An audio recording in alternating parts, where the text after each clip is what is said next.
nossas Bíblias em Lucas, Evangelho de Jesus Cristo, segundo escreveu Lucas, no capítulo 24, do versículo 13 até o 34.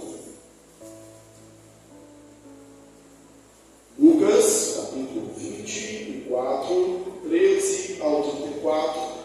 Aqueles que encontraram o texto, os convido a se colocarem de pé. Eu vou ler o texto, os irmãos, por favor, acompanhem. Diz assim: naquele mesmo dia, todos eles estavam de caminho para uma aldeia chamada Emaús, distante de Jerusalém 60 estádios. Iam conversando a respeito de todas as coisas sucedidas.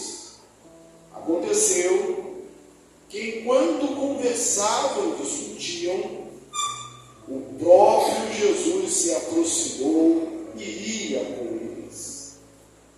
Os seus olhos, porém, estavam como que impedidos de o reconhecer.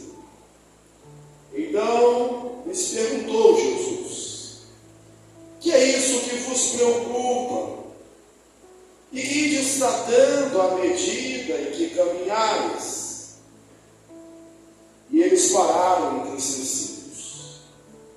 Um, porém, chamado Cleópas, respondeu dizendo: eis o único, porventura, que estando em Jerusalém, ignoras a ocorrência dos últimos dias? Ele lhes perguntou: quais? E explicaram: o que aconteceu a Jesus, o Nazareno, que era varão profeta, poderoso em palavras e obras, diante de Deus e de todo o povo. E como os principais sacerdotes e as nossas autoridades o entregaram para ser condenado à morte e o crucificaram. Ora, nós esperávamos que fosse ele quem havia de redimir a Israel. Mas depois de tudo isso, é já este o terceiro dia desde que todas essas coisas sucederam. É verdade também que algumas mulheres, das quais que conosco estavam, o surpreenderam, tendo ido de madrugada ao túmulo e não achando o corpo de Jesus, voltaram dizendo terem tido uma visão de anjos, os quais afirmam que ele vive. De fato, alguns dos nossos foram ao sepulcro e verificaram a exatidão do que disseram as mulheres, mas não o viram. Então lhes disse Jesus: ó nécios e tardos de coração para crer tudo quanto os profetas disseram. Porventura, não convinha que o Cristo padecesse e entrasse na sua glória? E começando por Moisés, escorrendo por todos os profetas, expunha-lhes o que a seu respeito constava em todas as Escrituras. Quando se aproximavam da aldeia para onde iam, fez ele menção de passar adiante, mas eles os constrangeram, dizendo: fica conosco, porque é tarde e o dia se declina. E entrou para ficar com eles. E aconteceu que, quando estavam à mesa, tomando ele o pão, abençoou e tendo-o partido, disse: então se lhe abriram os olhos e o reconheceram, mas ele desapareceu da presença deles. E disseram um ao outro: porventura, ardia o coração quando ele pelo caminho nos falava, quando nos expunha as Escrituras. E na mesma hora, levantando-se, voltaram para Jerusalém, onde acharam reunidos os 11 e outros com eles, os quais disseram: o Senhor ressuscitou. Os quais diziam: o Senhor ressuscitou, e já apareceu a Simão. Então, os dois contaram o que lhes acontecera no caminho e como fora por eles reconhecido no partir do pão. Hein? Sentai, meus irmãos.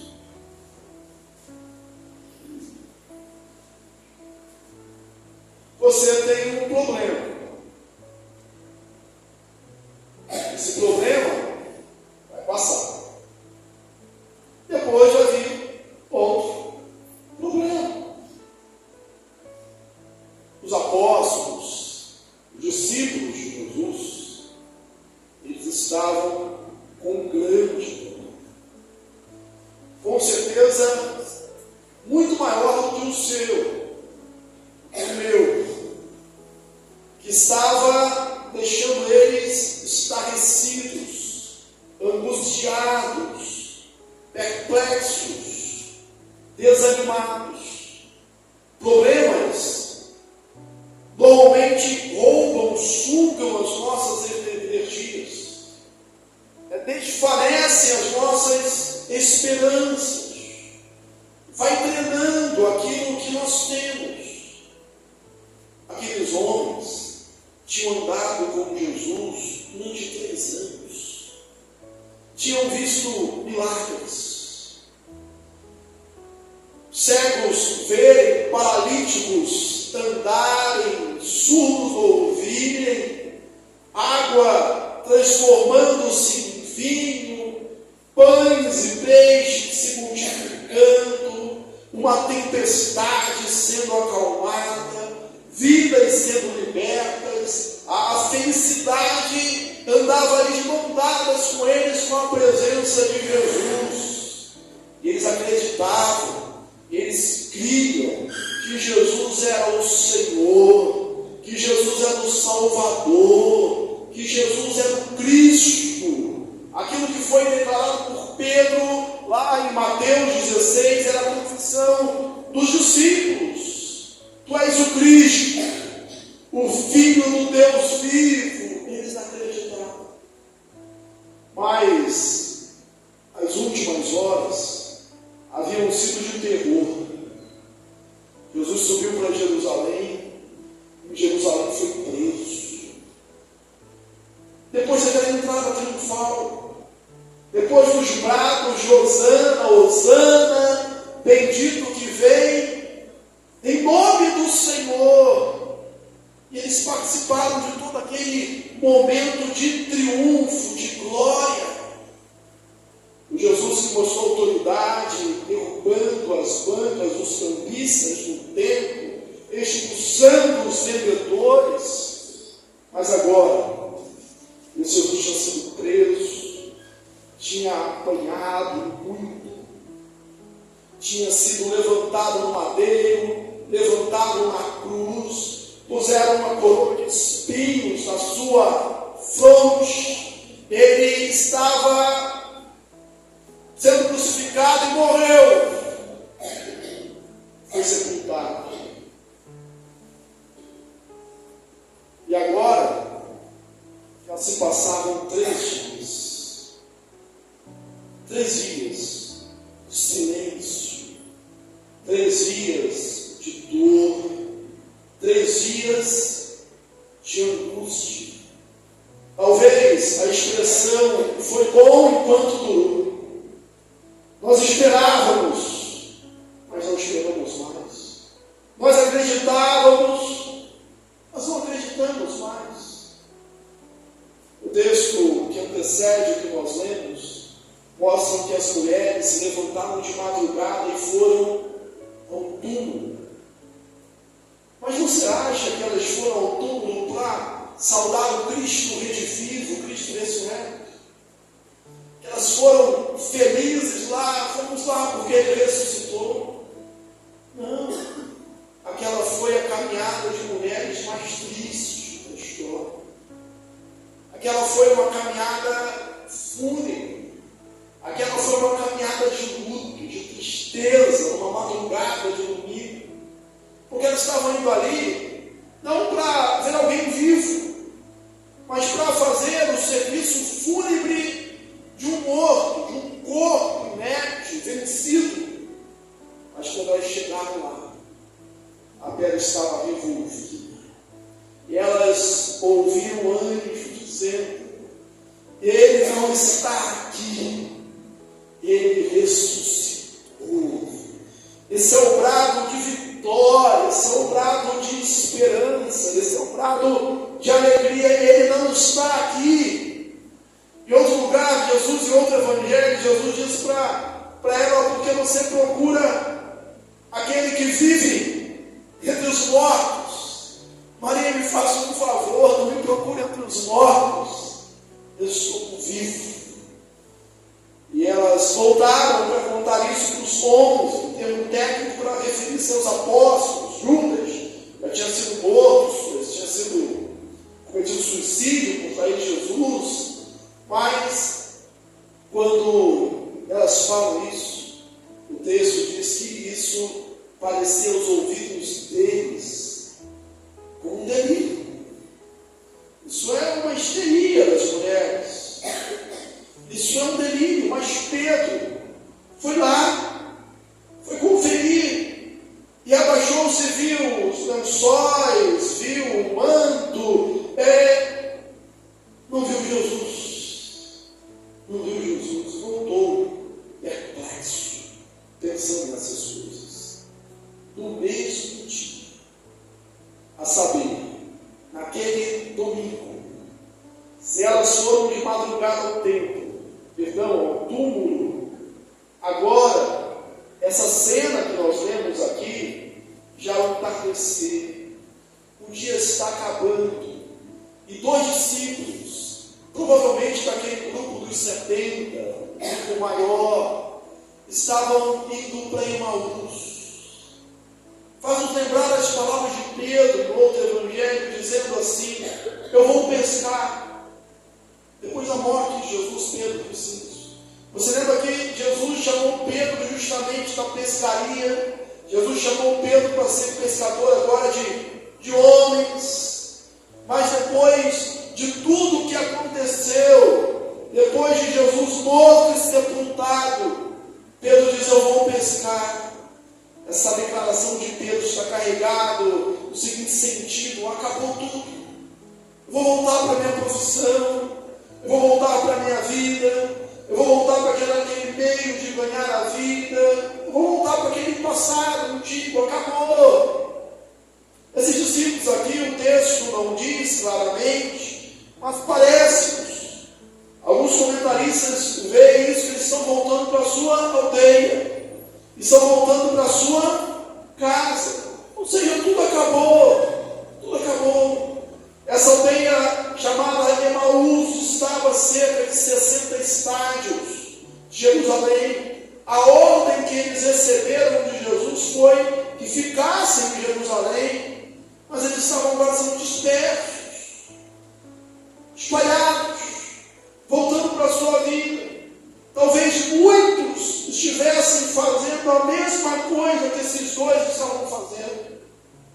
60 estádios, cerca de 11 quilômetros, sabe, 2 horas e meia de caminhar. Enquanto caminhava, desistindo do projeto, desistindo daquele plano, como nós cantamos hoje, Jesus, plano maior, plano perfeito, sem esperança, eles conversavam, batiam um papo, tentavam espalhecer, tentavam falar talvez de outra coisa, mas sempre voltavam para aqueles acontecimentos fúnebres, sempre voltavam para o problema, sempre voltavam para aquele assunto de Jesus morreu, ia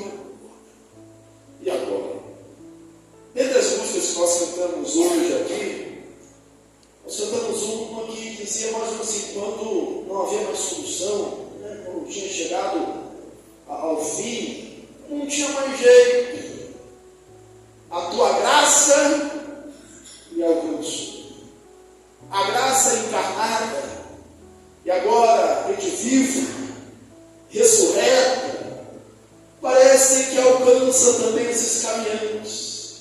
Eu não sei se Jesus veio por um caminho lá, não sei se ele acelerou o passo vindo atrás, mas em dado momento aquela caminhada foi alcançada por Jesus. E Jesus começa a caminhar com eles, mas eles não conhecem Jesus, eles não reconhecem Jesus. Alguns dizem que Jesus tinha uma forma diferente, um corpo ressurreto. Possível. Ele estava agora num corpo de glória, ele desaparece da frente deles, ele entra em lugares que estão fechados, mas é possível também que a tristeza, os olhos embaçados pela lágrima, a descrença, talvez até parece, mas ué, ele morreu. Eles não conheceram que era Jesus. Tiveram 3 anos com o Senhor, mas não sabiam quem era Jesus. Não sabia que Jesus agora estava caminhando com eles, porque estavam vencidos pelo medo, estavam vencidos pela tristeza. E essa tristeza aqui é corporificada quando esse caminhante, esse intruso ali no discurso, na conversa, faz uma pergunta para eles: o que vocês estão conversando enquanto caminham? O que vos preocupa? O que te preocupa? Queria uma boa pergunta para eu fazer para você hoje também. O que te preocupa? Qual o seu problema? O que te está roubando o sono? O que está fazendo as lágrimas rolarem para os seus olhos? O que está dando aquele aperto no peito, aquele nó na garganta? O que é que te preocupa? Jesus faz essa pergunta para os discípulos no caminho de Emaús, mas faz essa pergunta para você também. O que te preocupa? E o texto diz que eles pararam, e pararam entristecidos. Eu não sei de quanto tempo foi essa pausa na caminhada, eu não sei quanto tempo durou, mas só nós sabemos que tem aquelas situações que segundos parecem uma eternidade, parece que o tempo congela, né? Parece aqueles filmes, né? Que tudo fica lento, tudo parou. Deve ter passado muita coisa pela cabeça daqueles dois no caminho de Emaús. Cleópas e seu companheiro, alguns dizem que era filho de Cleópas, outros dizem que era esposa. O texto não nos dá permissão de fazer nenhum tipo de julgamento. Era Cleópas e mais um discípulo, que nós não temos outra referência a respeito dele.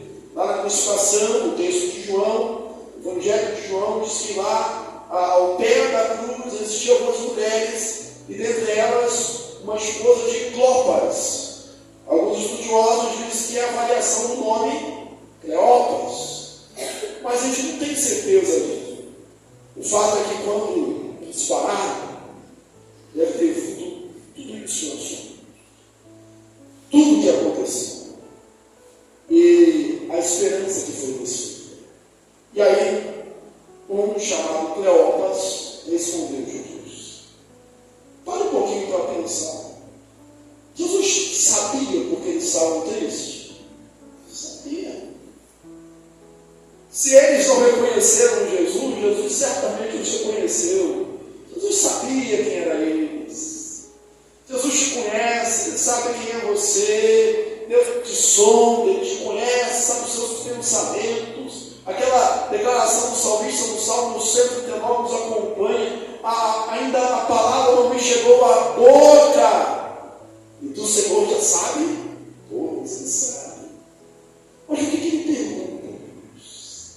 Ele quer que ele sabe. Me diz aí a sua versão da história. Fala o que você está entendendo. Ou melhor, abre-se a oportunidade para que aqueles discípulos derramem a sua alma. Digam o que estão sentindo. Falem e deixem jorrar o que está no seu coração. Deixa de orar, conta aí o seu lado da história. Deixa de orar os seus sentimentos. E eles contaram. Eles começaram a falar. Primeiro, repreendendo o viajante. És tu, o único, que estando em Jerusalém, é um que está peregrinando aqui, não sabe dos acontecimentos dos últimos dias, em que buraco você está, onde você se enfiou, você não sabe o que está acontecendo. Havia muitos viajantes naquele tempo em Jerusalém, peregrinos, por causa da celebração da Páscoa, que agora era comum se encontrar na estrada, voltando depois da Páscoa judaica para suas casas. Mas mesmo o peregrino teria sabido o que aconteceu em Jerusalém, aquele julgamento, aquele brado que crucificam, as cruzes levantadas no Gólgota, sabiam daquilo. Onde você está? Você não sabe o que está acontecendo? Quantas e quantas vezes, sem saber que Jesus está presente, sem saber do seu amor, sem saber que Ele nos encontra na caminhada, sem saber que Ele está conosco, a gente diz isso também. O salmista já falava isso, né? Ele me perguntam, teu Deus, onde está? Onde você está? E eles começam a falar, mas a pergunta é: quais acontecimentos? Se a paciência aqui é zero, né? Depois não sabe, não sei quais, me conta. E eles começaram a perguntar. É o que aconteceu com Jesus, o Nazareno. Havia muitas pessoas chamadas Jesus.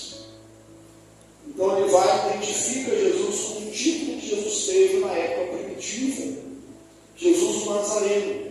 Eles nem mais o identificam como Jesus o Cristo, mas Jesus o Nazareno, Jesus de Nazaré, que era o Cristo, irmãos. Lembra quando Jesus perguntou lá aos discípulos em Mateus 16 o que o povo diz a meu respeito? Ele disse: profeta, se é João Batista que ressuscitou entre os mortos, mas tu quem dizes que eu sou? Tu és o Cristo, disse ele. Aqui disse: não, que era varão, profeta, poderoso em palavras diante de Deus e diante de todo o povo. E como os principais sacerdotes e as nossas autoridades, eles dizem que não foram os romanos que o mataram, embora a sentença e a lei só pudesse ser aplicada aos romanos. Mas tudo começou com a entrega deles pelos judeus. Então, as nossas autoridades o entregaram, e o crucificaram, e o mataram, condenando a morte. Olhe comigo o versículo 21. Ora, nós esperávamos que fosse Ele que havia de redimir esse mundo. Isso estava presente? Eu espero, nós esperamos. Vou falar no gerúndio, né? Nós estamos esperando. No ano passado, nós esperávamos. Não esperamos mais. Agora, já fazem 3 dias que tudo isso aconteceu. 3 dias. Às vezes a nossa esperança, ela passa muito rápido. Ela acaba muito rápido. A nossa força, ela se extingue com uma velocidade relâmpago, muito rápido. 3 dias. Eu que acreditava, não acredito mais. Nós esperávamos que Ele iria redimir Israel. Redimir é uma expressão técnica. A gente não pode pensar, aqui talvez seria pensar muito que eles esperavam a remissão, né, como a teologia, o derramar do sangue, mas de comprar, de resgatar, tanto espiritualmente como politicamente Israel. Mas agora já fazem 3 dias que ele morreu. É verdade. Irmão, não deixe a tristeza tomar conta do seu coração. Não deixe o problema crescer. Porque o problema, quando a gente foca nele, ele tira a nossa alegria, como tirou a alegria desses discípulos. E você vai caminhando triste. Veja como Jesus caminha ao seu lado. Ele está ao seu lado, ele caminha ao seu lado. O problema não está na ausência de Jesus, o problema está nos nossos olhos que não conseguimos enxergar, nos nossos sentidos que não conseguimos perceber, na nossa pequena fé que não nos deixa sentir que Ele está presente o tempo todo e caminhando conosco e puxando assunto conosco. Mas uma segunda coisa que a tristeza faz é que tira a nossa sensibilidade de crer nos outros, no testemunho dos outros.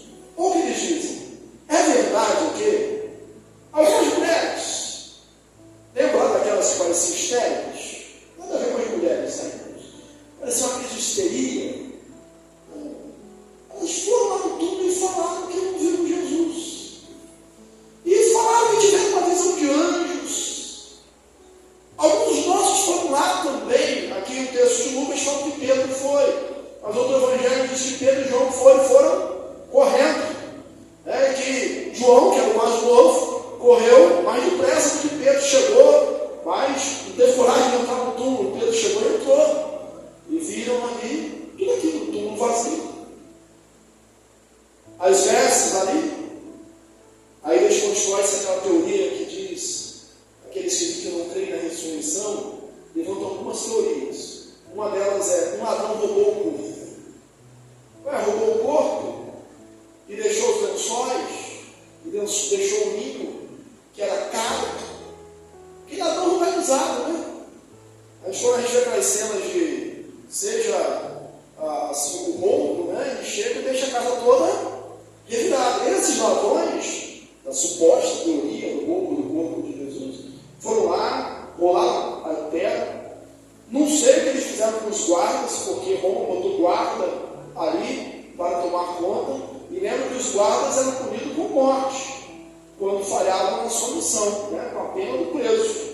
É por isso que o carcereiro de Filipe lá quis se matar quando as portas da prisão se abriam. Então tinha uma guarda. E tudo estava vazio, os ladrões roubaram, venceram os guardas, aí levaram o corpo e aquelas vestes portuárias, porque não era caixão, os advogados desenrolaram tudo, né? Botaram uma veste certinha e dobraram. Que ladrão organizado? Não. Ele ressuscitou. Alguns, e aí já que eu tenho essa questão da teoria, né? Outros dizem, não, ele não morreu não. Ele sofreu muito na cruz, furaram ali o lado dele, sangrou, depois de ter apanhado muito, ficado horas pendurado na cruz, colocaram ele dentro do túmulo, rolaram uma pedra que não era leve. As mulheres, quando iam para o túmulo, ficavam perguntando quem vai nos remover a pedra. Quando você dorme, não conseguir. 3, 4 mulheres não vão conseguir remover aquela pedra. E aí eles dizem, esses da teoria de foi um sono, diz que ele morreu, ele estava muito ferido, né? Eles acordaram, pensaram que estava morto. Botaram ele lá. Depois de um tempo ele se recuperou, tirou aquelas ataduras mortuárias, rolou a pedra e foi embora. Tem que ter quase tanta fé para acreditar nisso, como para acreditar que ele ressuscitou. A outra teoria vai dizer que eles, não, os discípulos é que pegaram o corpo dele. Os discípulos pegaram o corpo. Olha, a gente não está disposto a morrer por uma mentira.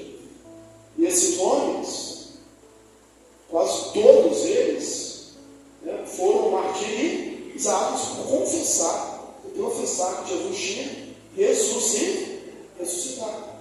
Uma outra teoria ainda vai dizer que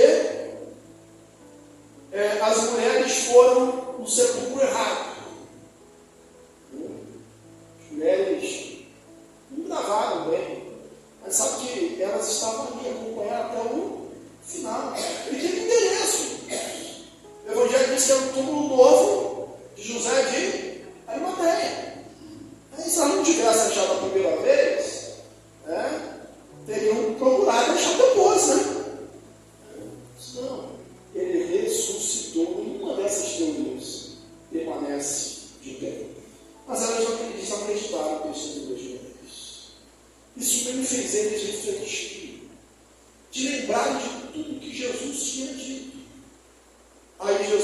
assim para eles: honestos e tardos de coração.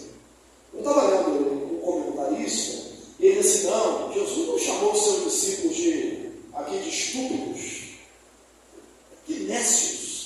E aí aquele comentarista chega e diz assim: diz que a mente deles estava embotada. Eu não sei se tem diferença para estúpido ou com mente embotada, mas o texto diz que Jesus chamou eles de nécios, né? Tardos de coração, lento para entender, né? Bastante ênfase. É exatamente isso que eles eram. E não se espante, é exatamente isso que cada um de nós é, até a graça de Deus nos alcançar e nos abrir os olhos e nos fazer quebrantar o coração, tardos para entender. Quantas vezes Deus fala, trata conosco, manda sinais, tantas e tantas evidências, mas são tantas coisas na nossa vida, e a gente demora a entender. Tardos de coração para crer tudo o que a Escritura diz. Preste atenção nisso. Tudo o que a Escritura diz. Porque sabe o que os judeus acreditavam? Eles acreditavam no Messias. Como você vê lá em Isaías 52, 53, é a profecia sobre o servo sofredor. E quando eles liam isso, eles interpretavam: o sofrimento aqui é de Israel. E a parte da vitória é do Messias. Mas em nenhum momento há isso na Bíblia. Não dá para você ter uma ideia dessa. Eles entendiam o Messias sem sofrimento. O caminho da glória do Messias é o sofrimento. Desde lá do Evangelho, a gente não tem aquilo que Jesus conversou com eles. Nós não temos aqui o sermão completo de Jesus. Mas certamente, de toda a Escritura, eu acredito que deve ter começado lá em Gênesis 3,15, né? Porque Deus falou para Eva assim: porque a sua semente nascerá com que ele vai esmagar a cabeça da serpente. A semente da mulher vai nascer um que vai esmagar a cabeça da serpente. Ele ferirás a serpente, tu lhe ferirás o calcanhar, mas ele vai esmagar a sua cabeça. Então, o calcanhar seria ferido. E deve ter passado por toda a Escritura. Toda a Escritura. Quando estuda, os saduceus, a linhagem dos sacerdotes, acreditavam só no Pentateuco. Não acreditavam nos profetas. Então, eu não passei por toda a Escritura. Toda a Escritura. Mostrando o que ele tinha que parecer. Ou seja, não haveria surpresa nenhuma. Não tinha surpresa alguma. Era isso que a Bíblia dizia. E Jesus falou diversas vezes. Lá no encontro com Nicodemos, ele disse lá em João 3, antes de falar de Nicodemos, encontro do nascimento novo, ele chega e diz: olha, porque da mesma forma que Moisés levantou a serpente no deserto, importa que o Filho do Homem seja levantado, a fim de que todos olhem para ele, e todos que olharem para ele vai ser salvo, como aqueles que olharam para a serpente levantada por Moisés no deserto. Era uma alusão clara ser levantado na cruz. Ele disse que o Filho do Homem iria para Jerusalém e seria entregue às autoridades, que ele sofreria. Ele previu tudo isso. Ele ressuscitaria o terceiro dia. E sujeis esse tempo, em 3 dias o reedificarei. Ele falava do tempo da sua vida, do seu corpo. E passou-se os 11 quilômetros. Eles ouviram aquilo tudo. E chegaram possivelmente na sua casa. Já estava tarde. E eles pediram para Jesus ficar com ele. Era a hospitalidade dos judeus. Não é bom viajar de noite. Tem os perigos da noite, tem os animais da estrada, tem os ladrões. Fica conosco. Fica conosco. Mas não é só isso. Eles queriam ouvir mais. Tanto é que quando Jesus é constrangido, ele disse que, o texto diz que Jesus fez que ia passar adiante, mas eles os constrangiram. Fica conosco. conosco. Mas o Senhor quer que você pense. Ele caminha com você. Ele quer que você pense, fica comigo, Jesus. Continua comigo. Vai embora, não fica comigo, Jesus atende. E entra. E há uma expressão aqui que diz que Jesus partiu o pão. Essa atividade era dos anfitriões, era do dono da casa. Eles dão essa honra para Jesus. E aí o milagre acontece. Aí a venda cai dos olhos. Aí as coisas começam a se dissipar e ficar tudo mais claro. Quando Jesus tomou o pão e abençoou e deu graças a Deus, eles reconheceram que era Jesus. Eu não sei se quando Jesus levantou a mão, o dia estava abaixado, eles viram a marca dos pagos. Eu não sei se foi do jeito que Jesus partiu o pão, porque Jesus já tinha feito isso algumas vezes com os seus discípulos. E tem aquele negócio, às vezes a gente não conhece a pessoa, não reconhece de longe, não vê a fisionomia, mas você vê o jeito, né? Vê o modo, e fala, fulano. Talvez fosse isso. Ou então na forma peculiar de ele falar com o Pai, dando ações de graças. Mas o fato é que seja a maneira que foi, o jeito que foi, é que os olhos dele se abriram. E aí Jesus se apareceu. Né? O corpo ressurreto desapareceu. E aí eles falaram algo que eu gravo muito no meu coração. Eles disseram assim, por um acaso, não ardia em nós o coração, enquanto ele nos falava, enquanto pelo caminho nos expunha as Escrituras. O coração ardia e eles nem sabiam. O coração ardia e eles nem percebiam. Irmãos, quando os nossos olhos são abertos, o nosso coração também arde com a palavra de Deus.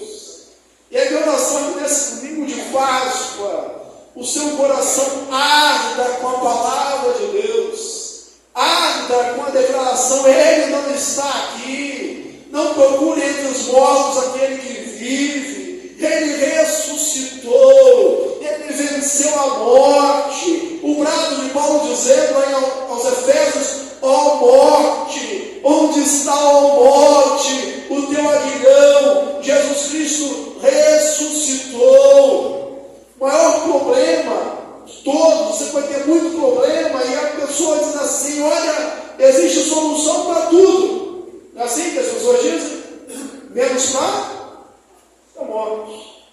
Aqui tem solução até para a morte, porque Ele venceu a morte, Ele matou a morte, Ele derrotou a morte, Ele ressuscitou. E a Bíblia diz que Ele é a primícia dos que dormem, Ele é o primeiro que fez isso, não é o único, porque nós ressuscitaremos também.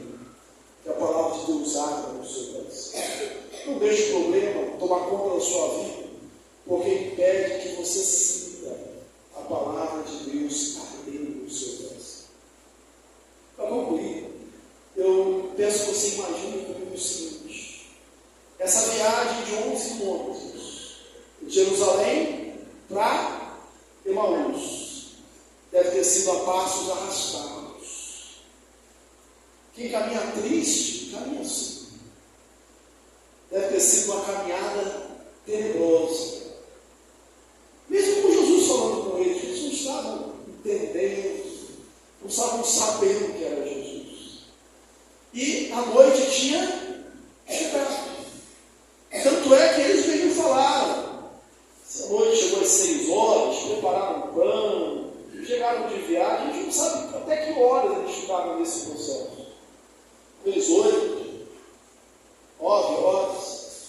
Mas aí, quando eles percebem que era Jesus, quando eles entendem que Jesus está vivo, o que eles fazem? Imediatamente, na mesma hora, no mesmo instante, agora não tem mais tristeza, agora não tem mais perigo da noite, agora não tem mais animal selvagem, não tem nada, agora não tem noite perigosa. A gente estava cansado, preparado para dormir, eles se levantam e imediatamente voltam, vão contar para os discípulos, vamos contar. Parece até aquela história lá do texto de Reis, dos samaritanos, que estavam fora da cidade, e os leprosos samaritanos, e dizem assim, vamos lá no acampamento dos sírios. E eles chegam lá, o anjo já tinha matado todo o exército inimigo, e eles começam a comer, está tudo morrendo de fome, e em dado momento eles dizem assim, não é certo o que a gente está fazendo, vamos lá na cidade avisar que os sírios não existem mais, a vitória é nossa. Vamos lá avisar. Quem sabe que Jesus só ressurreto, deixa a tristeza de lado e caminha de volta com mais alegria, com mais felicidade, sem cansaço. Quantas e quantas vezes a gente ouve que eles estão todos animados, todo cansaço. Jesus ressuscitou, Jesus está vivo, Ele está caminhando contigo. Ele deu a promessa que estaria conosco todos os dias, até a consumação dos séculos. Ele está conosco, e a alegria do Senhor é a nossa força. Nós somos aqueles que nos alegramos sempre, porque nós estamos em festa porque o Senhor está vivo, a esperança não acabou, aliás, ela foi realizada, Cristo venceu a morte. Quem crê, vive uma vida mais plena, alegre, feliz, e volta para anunciar. É impossível ser crente sem pregar o Evangelho, sem falar com Jesus, porque nós queremos compartilhar essa alegria. Talvez você esteja no caminho de Emaús. Eu não sei qual é o caminho de Emaús da sua vida, mas eu sei de uma coisa: o Cristo que ressuscitou está caminhando ao seu lado. Talvez você não tenha percebido ainda, mas Ele está com você. E Ele está dizendo: olha, conta a sua versão da história.